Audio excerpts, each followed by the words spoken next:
Like, subscribe, and get notified. आमचं सातेरी देवी ही आम्ही ग्रामदेवी म्हणून मानता आमची आणि आमचं रवळनाथ आसा तो आमचो कुलदेव.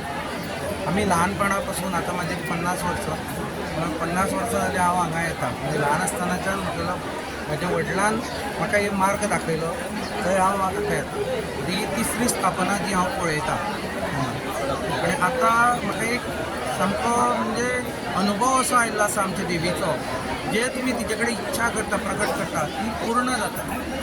तसंच आम्ही आमच्या देवा कडेन ह्या गांवाच्या भल्या खातीर जी इच्छा मागली सगळ्यांचें कल्याण कर तें जाल्लें आसा आनी खूब म्हणजे अशें न मागता सुद्दां आमची इच्छा पुर्ती जाल्ली आसा.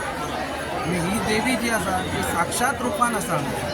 तुम्ही जर एक कितें मनांतल्यान इच्छा जर तिच्या पुढे प्रगट केली जाल्यार ती तुमची पूर्ण जाली म्हणून समजता.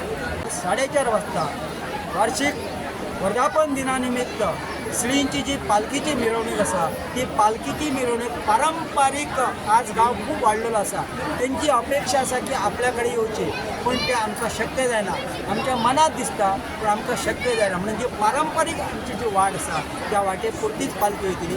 सगळ्या भक्तगणांनी त्या त्या जाग्यार तांकां खबर आसा रावान त्या पालखीचो देवीची ओटी भरपाची तिचो एक आशिर्वाद घेवचो अशी आमची विनंती आसा. श्री देवीक जे आज तत्व चढयता तिका बोलती करच्या खातीर प्रसाद पाकळी लावच्या खातीर 45 दिवसांनंतर जे आमचे ब्राह्मण आसात पुरोहित आसात त्यांच्या मार्फत आणखी एक संप्रोक्षण विधी म्हणून जातलो.